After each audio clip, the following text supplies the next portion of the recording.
Hello, FPL managers. Welcome back to the FPL Optimized podcast. This is episode number 107. I am Bas, the casual manager, and my co host is Sertalp, the data scientist. This is the podcast in which we combine analytics with the good old eye test. Data or grass, or data and grass? That's the question. How are you doing, Sertalp? I'm doing fine. Not in terms of FPL perhaps, but yeah, in life I'm doing okay. How are you? Cool. Yeah, I'm good, thanks. And I'm actually really happy that I can talk about football because this week I've been following a course to become a certified field hockey coach. So, yeah, it's time to shift attention back to football and FPL. And it's also needed as my game week 9 score was quite bad. So, yeah, let's dive into that and let's look at how our teams performed. Yeah, and for the field hockey, I think you have been coaching for a while, right? So then you're just being certified now. Yeah, so yeah, I'm coaching my daughter's team, and Mm-hmm. I never played field hockey myself. I always was a football player, and I never would have imagined that I would get involved in field hockey. But I am now, and I really like it. I like coaching the team, and the team is doing quite well. So, and at the level they play, it's required for the coach to be officially certified. Let's say. So yeah, I'm doing that this week. Is the Hopefully, better I will. yeah. Hopefully, I'll get the certificate. Is the better game than football, you think, or is football still your No, no, I favorite? still prefer Okay. football. I still prefer it, but it's good. It's good to watch. Yeah, Okay. and I'm happy Okay. that my daughter is playing it because it's a good team sport. Yeah. Okay. Okay. This game week, we didn't do pretty well, to be honest. I got 53 points, and the safety point was 58, meaning that I was 5 points Mm, behind. yeah. My rank is now 3.6 million, and I decided to keep Son this game week because I didn't really like the suggested moves, so I said maybe I can keep him one more game week. And Dunk got injured just before the game. That meant I had only Oh yeah. 10 players this week. So 53 points beside, like, even though I had only 10 players is okay, I think, in my mind. And how Yeah. about you? You got 42 points. Do you want to talk about your game week? Yeah, this was one of those weeks where FPL was quite frustrating, I must say, and then Mm. also, yeah, it has a little bit of an influence on your weekend when you see a lot of players scoring goals, but not the ones that you have in your team. But it's part of the game, so just need to take it on the chin. That's what I did. I gambled on Foden. I do feel a bit unlucky that it didn't pay off, as I think he could have easily had one or two assists and maybe even a goal. But that didn't happen, as we know. The same for Haaland, but of course Haaland is very highly owned. So even if he did score the 3 or 4 goals, yeah, it would have been nice. But almost everyone in the field would have benefited from that. But still, I think all the owners were a bit unlucky there. And yeah, I think for the rest, it was a week where several of the premium midfielders performed, like Palmer, like Salah, and I kind of more have put a bet on the budget ones like Rogers and Johnson, who did Mm-hmm. well so far, but last week they didn't do anything. So it also probably becomes clear again why we need to pay a premium for certain players as Mm. they're just more consistent, right? We have these players like Rogers and Johnson who do well for certain number of weeks, but they don't have the proven track record, let's say, like someone like Salah has. And again, that's why you have to pay the premium for it. And for the rest, yeah, like I said last week, I knew it was a risk going into the game week with Trent and Gabriel, as Mm-hmm. they were facing each other, and I was hoping for an attacking return, of course, but clearly that didn't happen either. So yeah, just 42 points. That's all I got, and now I need to consider my options for game week 10. Yeah. It is what it is. Yeah. Yeah. I'm happy to see that you are taking bad game weeks pretty well. Yeah, I understand that it also Yeah, now impacted I your do. weekend, but No, as I said, to be honest, Sunday wasn't too great, yeah. but yeah, it is what it is. But then I also took kind of a decision to say, all right, let's just not look at FPL for 2 or 3 days, and then let's go back to it. So that's what I'm doing now. I didn't make any rush decisions. Mm-hmm. I did miss a few price changes due to that, because I saw like Salah, but also Aït-Nouri, they went up. Um, but yeah, I also want to wait a bit for the news. For example, on Gabriel, I'm not sure if we will get any news, but it looked bad at the beginning. It seems yesterday there was some information from Arteta that it wasn't too bad after all, but I'm not sure what that means. So yeah, we'll just keep an eye on that, and still need to make a decision for my transfers this week. Yeah. Yeah.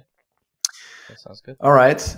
And one thing that can help me, and that can help, I Mm-hmm. think, everyone, is a look at the fixture ticker. So let's start with that. Mm-hmm. This game week, City is playing against Bournemouth, which is clearly a favorable fixture. 5.2 is the offense point average. And then Yeah. Liverpool is playing against Brighton. Their offense price point average is 5.3, so slightly higher. Yeah. Also defensively a little bit higher. Yeah. So, and these two teams are the top two teams for the horizon. But even though that's the case, I mean, each has 3 good fixtures in this horizon. City has Bournemouth this week, and then at the end of the horizon, they have Nottingham Forest in game week 14 and Crystal Palace in game week 15. So in game week 11, they play against Brighton, which is not marked as a favorable fixture. I mean, but favorable, we are talking about the top 10 percentile. Yeah. Their point averages is still good, 4.0 defense and 5.1 offense average. But yeah, so they also have Tottenham game where their offense average is actually higher, 5.5. But for Liverpool, their next 3 game weeks are actually marked favorable. Both we talked about Brighton, but they're also playing against Aston Villa in 11, and Yeah. 5.2 is the offense point average, and Southampton in game week 12. And for that game, the point average is 5.4, so pretty significant. So we expect Liverpool to get goals in these next 3 fixtures. And then at the end of the horizon, they are playing against Everton. And in the third rank, we have Arsenal. Even though they have 2 relatively tough fixtures, they play against Newcastle this game week at away, and then Chelsea at away in game week 11. But then there's 4 following fixtures are favorable. They play against Nottingham Forest, West Ham, Manchester United, and Fulham. So all of them are favorable, especially defensively. Their point averages are high. Then in the 4th place, we have Tottenham. Tottenham is playing against Aston Villa this game week, but they're more interesting than that. They're playing against Ipswich in 11, and that's one of the highest projected points of any team average here. I mean, they only tie with Manchester City against Nottingham Forest in 14. But the funny thing is, we talked about this in the previous episode, Tottenham is playing against Ipswich in 11. Pretty high averages, and then immediately they play against Manchester City in game week 12, and their point average is almost, as low as it could be. 2.1 is the defense point average, and offense point average is only 3.8. So if you are keeping Son, so I think it makes sense to sell him in game week 12, maybe, or bench him, probably, or maybe even like play him.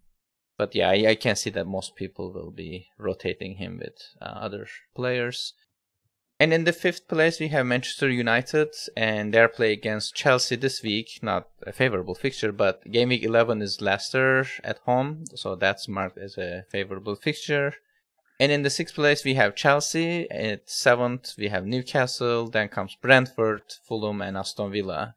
And they have varying degrees of difficulty in their upcoming horizon, but nothing interesting to mention for me. Okay. What do you think? Yeah, I just think this chart is really interesting again. So thanks for talking through it. A popular transfer this week is people are getting a bit or they lost their confidence, let's say, in Haaland. So people with 2 transfers are selling Haaland to then also be able to take Salah on the midfield. And I think one of the reasons people do that is indeed this game now in game week 10, Liverpool playing Brighton at home. Brighton has a good team, as we know, but these are also often high scoring games, right? People do score, teams do score against Brighton. So I think that's why this will be an attractive game, and there's also a high goal projection. And of course, if Liverpool is scoring goals, it's quite likely that Salah is part of it. So I do Yeah. understand that. Yeah. But then the week after, game week 11, it's City who is playing against Brighton. Of course, the difference is City will play away to Brighton, so that's Mm-hmm. quite a big difference. But yeah, you could say that in game week 11, it's actually then quite good again to have Haaland. At least that's how I look at it. So personally, I do want to keep Haaland because also the game week 10 game isn't too bad, Bournemouth away. But yeah, it likely means that I won't have Salah in game week 10, and that's of course a risk because Salah has just been so good this season. Mm-hmm. But yeah, since game week 1, this has been the, the main decision everyone needs to make. Is it Haaland, is it Salah, or do you take both? Yeah. And as we predicted, we would keep talking about this during the season, and here we are, looking at game week 10. So it's still the same discussion. Constantly talking about, yeah. Yeah. But to your point, I mean, Liverpool has three really good games coming up: Brighton at home, Villa at home, and then Southampton away. So yeah, you need to have some Liverpool coverage. That's also what I need to look at for my team because currently I just have Trent, and if I don't go for Salah, other options could be maybe Luis Diaz or maybe Darwin. I still need to look at that. Yeah, yeah, definitely. And for the rest, yeah, Man United, changing a manager, not sure what it will mean. I think it will be positive, to be honest, even though it's bad that Ten Hag couldn't make it there. But I think they gave him enough time, and it wasn't working. So I'm looking forward to what the new manager can do, and they still have quality in the team with Garnacho and Rashford and you know enough other players there, Bruno of course. So, and especially with some games coming up like game week 11, Leicester at home and then Ipswich away, then Everton at home, it will be interesting to look at the United players for those games. Yeah, yeah. Yeah, okay, cool. And then yeah, just sorry to finish it off, yeah, Arsenal,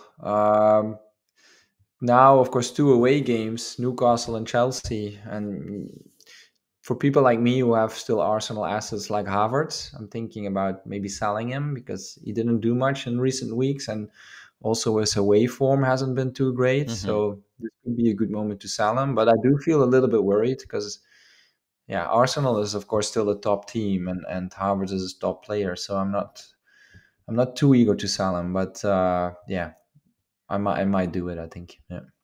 Okay. All right, cool. So this was the fixture ticker, and I was thinking because Sertalp, you also have been sharing some really interesting charts on your X page. Mm-hmm. So maybe let's look at some of those also here in the podcast. And for today, we can take the one that I think you call the Watchlist Wednesday chart. Yeah, I call it Watchlist Wednesday, just to highlight some of the players and their either projected points, FPL points, and expected points. And for people who are not familiar with these terms, I will just mention very quickly. So projected points is based on actually what the models are projecting.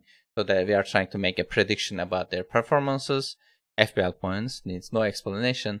And expected points, even though sometimes we use expected value in the sense that, how many points are projected for future, I am trying a conscious effort to use expected points only as the post-performance points. So based on how many goal chances they got into, how many good passes they gave, and what's the expected assist on those.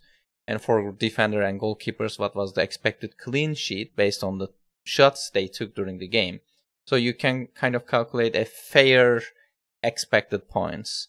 So this is like if Haaland gets into good positions, takes lots of shots, you would say, okay, I was expecting him to get lots of points, but maybe he didn't, converted those. So So then we have 3 data points. Obviously, you can sort players based on any of them and then have a look at it, and that's what I do on this Watchlist Wednesday charts.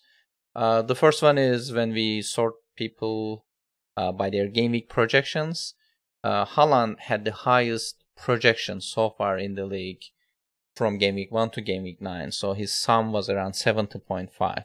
And he actually got 75 points. So he did pretty much how we expected him to do.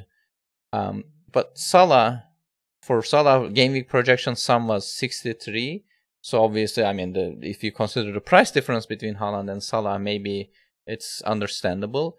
But Salah actually got 84 points. So he actually overperformed his projections quite a bit. So he performed better in reality. And same thing with Palmer. Palmer was projected to get 53.8 points so far, but he got 79. So he's clearly overperforming quite a bit. So than what models were expected him to do. And same with Saka. So there's some difference. 50 expected, but 63. 50 projected. 63 is the actual FPL points he collected.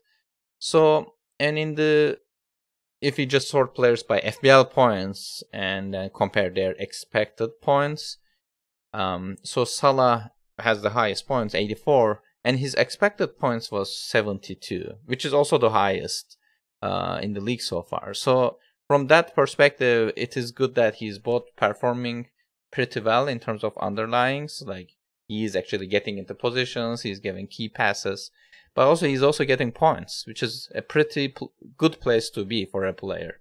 That's why I think Salah is, obviously we have some discussions about whether form exists or not, but it's a good indicator that when a player is overperforming his projections in terms of expected points, and also FPL points are following it.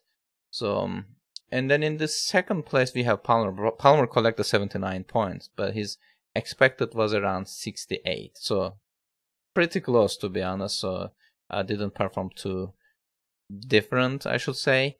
Same with Haaland, around the same expected points.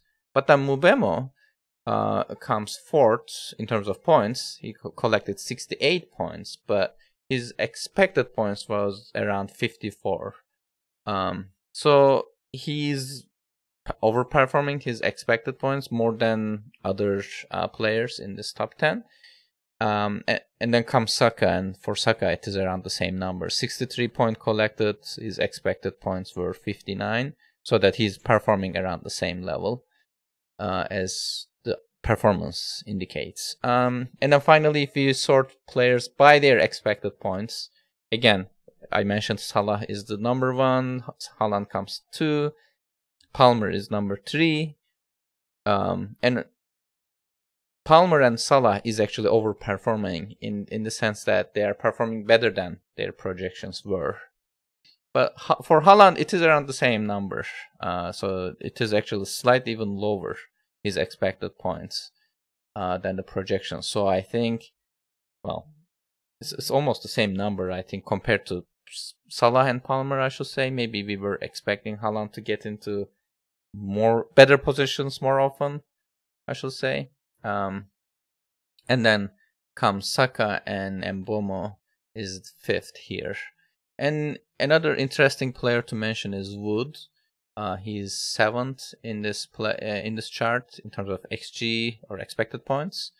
But his projections were around 38. So clearly he is doing much better than what the models were projecting.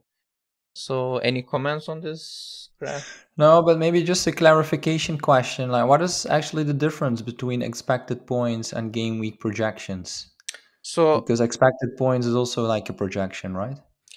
no, not really. So that's what I Okay. explained at the beginning. So the game Oh, week I'm sorry. projection is no, that's fine. So game week projection is like what FPL Review or Fantasy Ball Squad is saying. Right. Before the game week, they say 7.5. That's what we use, right? Yeah. Expected points is after the fact. So like if Haaland scored 2.5 XG, you multiply it with goal multiplier, and then that becomes the expected point. So I understand that there's some kind of like a confusion about the Yeah. terms, but expected is Okay. actually just like expected goals. Like we measure it after the fact, right? So Yeah. based on the location, Right. expected Right. points is actually Got it. how many points should we have expected from this player if he got into these positions and whatnot. Yeah. No, I got it. Thanks. I hopefully and someone else had the same question because otherwise you were just answering it for me again. But No, that's but thanks perfectly for fine. thanks for I doing understand that. it is a little bit confusing. I Yeah. think the part of the No, problem but is I we think were yeah, using expected points to refer projections, but yeah, again, I'm trying to make a yeah, conscious effort to use them in separate ways now. yeah. No, an interesting chart, and as you said, I think we can spot some of the players who have been really doing well, right? Because they're kind of overperforming, or Hmm. they're performing better than maybe expected, like Salah, like Palmer, like Mubumu, and some others. Yeah.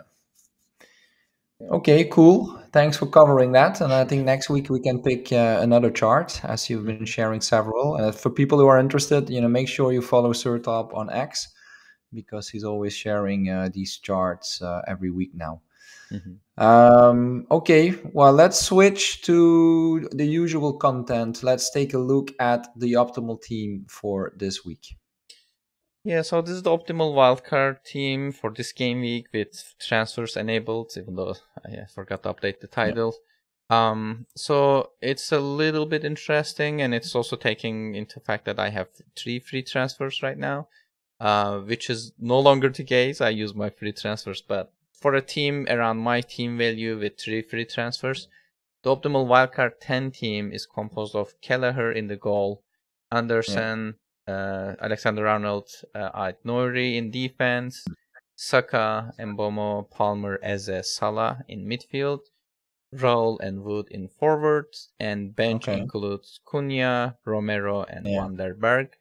So this team rolls the transfer in Huh. game week 11, and then in game Yeah. week 12 it makes 3 transfers. So Kelleher becomes Raya, Alexander-Arnold becomes Gabriel, Romero becomes Cash, and then another transfer is made in game week 13 and it replaces Andersen with Dunk, and then they remain like this until the end of the horizon.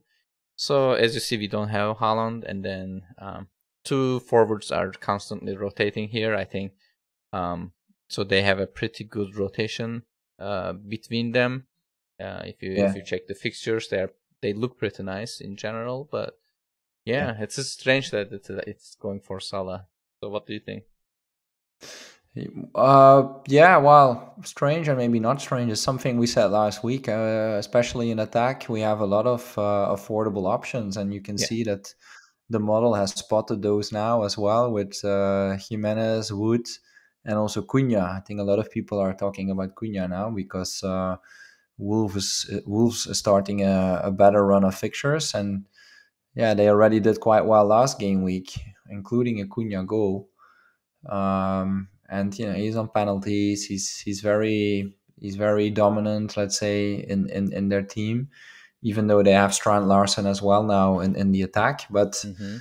it's interesting to see that the model now indeed switches kind of fully to those affordable options. There is no Watkins, there is no Havertz. It just goes for those, let's say, cheap attackers, and then that will then enable you to go for the guys like Palmer, like Salah, and Saka, basically 3 premiums in your midfield plus Trent on top in the defense. So yeah, I can understand that we Mm-hmm. see this team now based on the previous 9 game weeks, based Yeah. on what we've seen. Yeah. Mm-hmm. Okay, thanks for covering this. Sure. It gives us again some good food for thought. Also for me, with 2 free transfers, I need to see what I will do. And another thing that will also help us is to look at the best captaincy options for game week 10. In game week 10, Salah is the clear favorite among all Okay. projection models. All of them Yeah, has Salah has the highest. Even though the difference yeah, is different in every model. Some of the models have them very closer. Like Mikel yeah, Tokman, between Salah and Haaland, there's only 2.7% difference. But if you look at FPL review, the difference is around 13.4%. But yeah, Salah is the clear favorite, 7.4 projected points as the average of all these 5 models that we are tracking. And then comes Yeah. Haaland in the second place with 6.8. And then we have Palmer at 6.1. And so these three is always like same everywhere. In Fix, Hub, Scott, FPL Review, and Mikael Tokman's model, they follow this order: Salah, Haaland, and Palmer. Okay. For the fourth place, if you take the average, you get Saka against Newcastle with 5.4, and 3 of the models have Saka in the fourth place. 2 of them has Son, and in the fifth place, in average, we have Eze, who's playing against Wolves with 5.0 projected points. But I also see players like Raul Jimenez and also Chris Wood.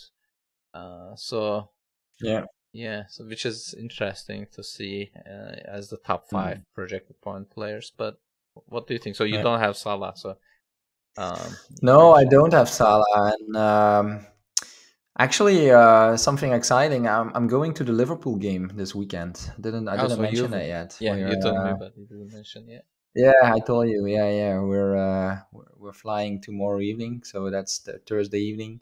We'll spend a few days in that area, and we'll go to the game. So I'm super excited about that, to go to Anfield with the kids. Really happy and lucky that we got tickets. But it would be really nice sitting there having Salah in my team.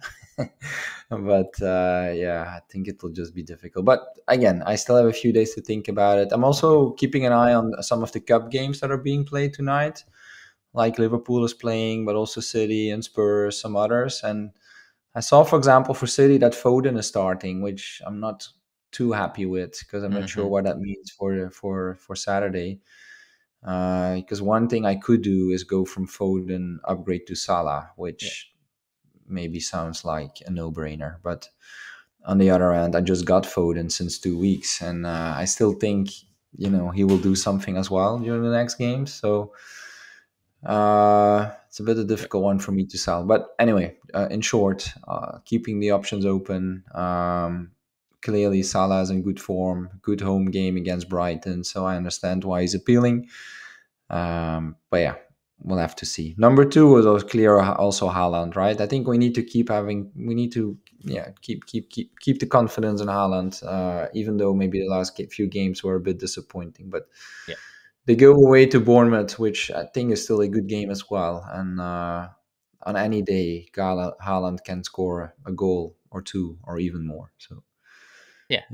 But I mean, if I was going to a game, I will probably buy a player. In this case, Salah is not a bad transfer, so just consider. Yeah. And in the worst case, you can watch the game on my behalf, because I bought Salah and I will captain him. So you can actually give me a live report from the game.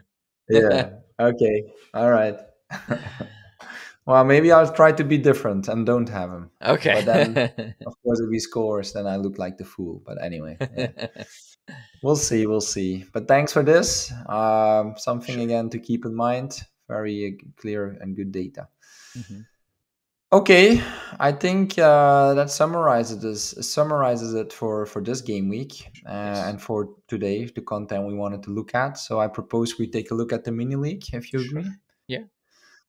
All right, and there's just a few more days left to join the mini league. As we said, we will close it at the end of the month, so that's basically tomorrow. But Sertalp and I were saying we'll probably close it on Sunday, end of the game week. So we still have a few days left. We now have 550 teams in it. Pretty cool.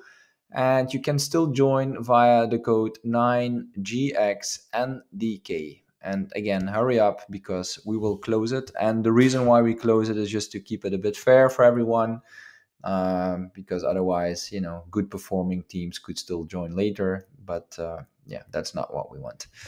Join now or don't join at all.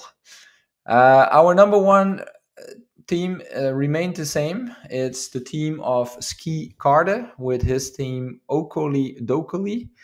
And he scored 66 points, pretty good, and is on 651 points in total. Number two is a new name. I think it's someone that just joined the mini league. It's Lee Garnett.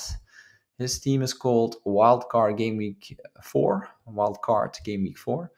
And Lee is on 639 points. So just some calculating quickly, 12 points behind the number one.